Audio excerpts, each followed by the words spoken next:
that was a tough, hard-fought, physical game. That's what they do. I mean, I don't know what it is about this area of the country because our game against Houston, not too far from here, felt like the same deal. Like whoever could get the most rebounds, I mean, they were all over the glass. I mean, our guys I thought did well. We still gave up 32 second chance points. So that what they do great, turn people over. They turned us over 15 times. Go to the old boards. They got 32 second chance points. We weren't great at either of those. We were good enough to win. It's a good thing we shot the ball well from three in the first half. You know, it kind of evened out a little bit, but that's a little bit more what we expected to shoot. This year we'd kind of been struggling. So I think if you get the right guys taking them, you know, you shoot a higher percentage. So Sears is 4 of 10. CY has been a great shooter. His whole career is 3 of 6, and Holloway's 3 of 6. So get those guys taking them, we'll be a better shooting team, and we got those guys taking them, team in the first half. So, you know, we ended up out-rebounding them by 8, which at times it sure didn't feel like it. But Cliff, you know, in limited minutes, and I'll say a lot about Cliff, man.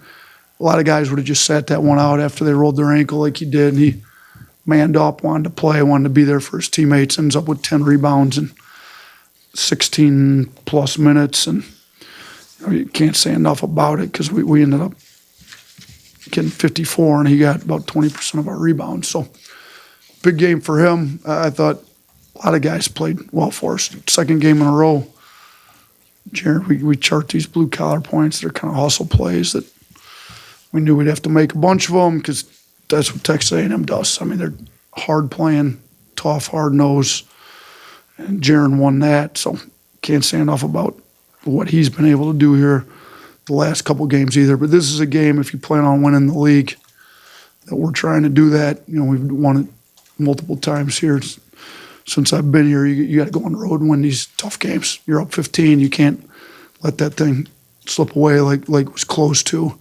So a lot of credit to A&M and we've seen it. I mean, shoot, they were down 18 against Oklahoma, came back, you know, midway through the second half. So we told our guys, and sure enough, we're up 15. Here they come. They running back. We had some dumb turnovers and gave up some old boards. And they hit the three. You know, Phelps is playing really well. You know, he's kind of, in my opinion, kind of taking Taylor's role a little bit when Taylor's out, and he's done pretty well in it. He had 34 points, and then tonight he had 24 in these last 2 games. So, you know, we didn't do a great job on him, I didn't think. We got to do a better job on guys like that, but we did good enough to somehow eke out a tough road win.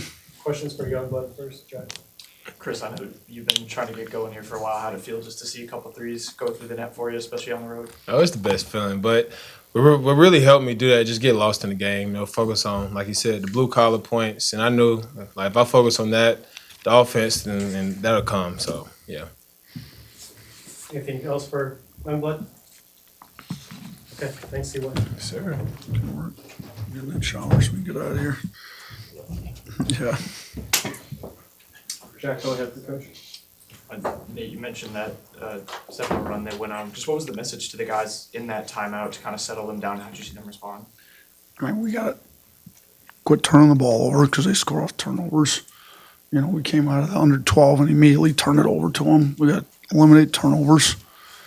And then if we can get them going against our half-court defense, I believe that was when Phelps hit that 3. It was in that run, if I remember right. I don't know for sure. I'd have to go back and look at everything, but we needed to get him off the line. He's more than capable of making tough shots. His percentage isn't great on the year, but we've seen him hit timely, tough threes, and he's been a big-time scorer throughout his career. So get back to not turn it over, get back to what we knew we had to do to win this game.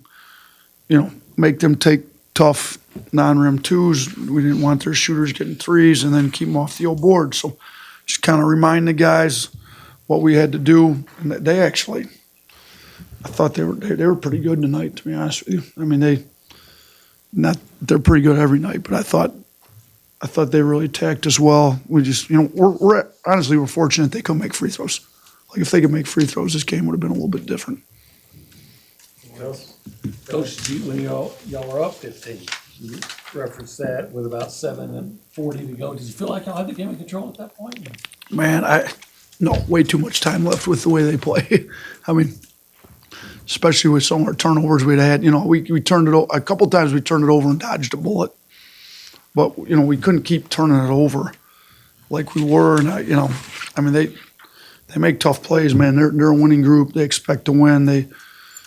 Buzz builds a winning culture, and they expect to win. When teams expect to win, they're hard to put away, especially at home like this. So, no, I didn't feel comfortable until, man, I thought maybe when we were up 6 with under 20 seconds to go, maybe, but somehow we give up an and one, and then all of a sudden it was never until the very, very end. I didn't feel all that comfortable.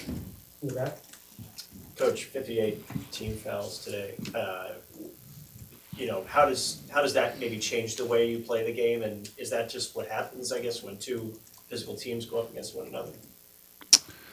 I mean, we don't really usually foul that much. I'll have to go back and look at the film to see what, I mean, these guys play hard, physical. They run to the old boards. Like somehow they were intentionally fouling us at the end to,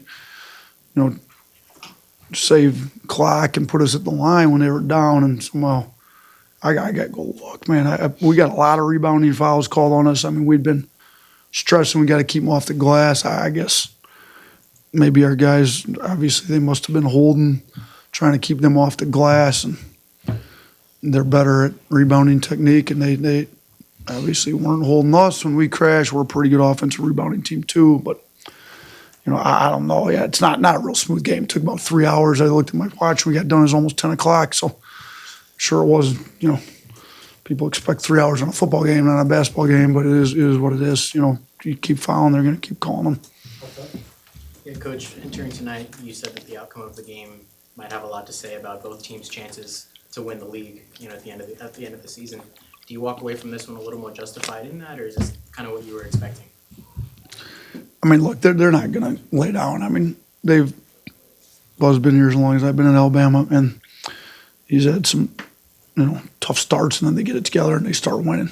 He's going to get these guys bounced back. They're going to be right in that, hunt for the league title. You look at our schedule. I'm sure their schedule's not easy either, but we got some tough games. So we got a long ways to go before we're having serious conversation about winning a league title. But this game, if we're fortunate enough to win the games we need to moving forward, this will be one that you look back on.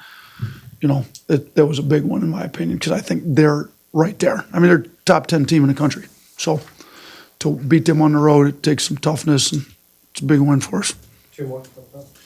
Coach, Phelps had 23 and 9 against your guys. Were you impressed with this guy in the first glance you had at him? I'm very impressed. Gets downhill. We did an awful job in the first half. We kind of gave him his right hand. He got down there multiple times.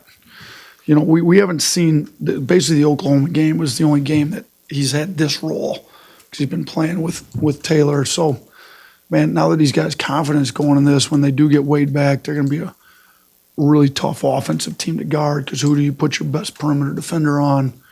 Taylor's been an elite scorer in this league for a long time, and all of a sudden they have him. So I don't want to say I was surprised, because he just had 34 the last game.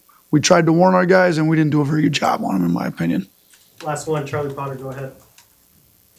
Yeah, Coach, you mentioned the shooting in your opening. I know he didn't have a perfect game, but how good was it to see Chris Youngblood get some shots to go down? So good. I mean, we knew what we were getting with him from South Florida. He's Conference Player of the Year. He shoots it at a really high clip. He had to get off that surgery and get himself back comfortable. I told him he was going to be able to get some shots this game, and we tried to kind of put him up, with the press, to have some other guys handle it, get him open. He goes 3 of 6, and he made a bunch of tough plays too. He's a winner. He's a competitor. He's a leader. You want him in. He ends up in foul. I thought he did the best job on Phelps tonight, and that's with him still not 100%, because he's still trying to get back from the ankle surgery. So his competitiveness, his winning attitude, and then, boy, it was great to see him drop some shots tonight. Thank you, Coach.